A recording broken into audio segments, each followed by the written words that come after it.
જે હું તમને એક જગ્યા બતાવવાનો છું, જે ગામની અંદર ગામની આખી રોનક ચેન્જ કરી નાખી. ડુંગરની વચ્ચે રોડ નીકળ્યો છે અને રોડની મજા કાંઈક અલગ હોય છે અને અમે રાજકોટથી 125 કિલોમીટર દૂર આવેલું એક ગામમાં જવા નીકળી ગયા છે. એ કયું ગામ છે એ તમને કહેવામાં આવશે નહીં, તમારે છેલ્લે સુધી આ વિડીયો જોવો પડશે.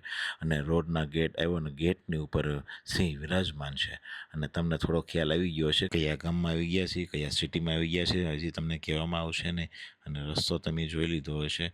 અને જો અમને એમ લાગે છે કે મિલિટરીના કેમ્પમાં કાંઈ પહોંચી ગયા છે એવું લાગે છે. અહીંયા તો આપણને મિસાઇલ પણ જોવા મળી છે. આ જગ્યા ક્યાં આવેલી છે તમને ખબર પડી ગઈ છે. અહીંયા સ્વાગત કરવા માટે હાથી રાહ જોઈ રહ્યો છે. પધારો પધારો એમ કહે છે.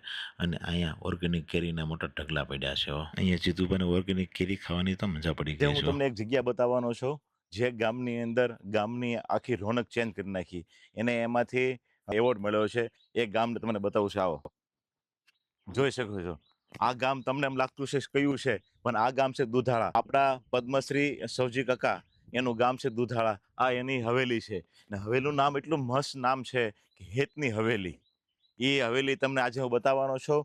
આખો દિવસ આજે અમે અહીંયા રહેવાના છીએ અને તમને અહીંની જે કાકાએ જે સામ્રાજ્ય ઊભું કર્યું છે એનું તમને આજે જોવા મળશે. તો જોડી રહેજો અમારી સાથે.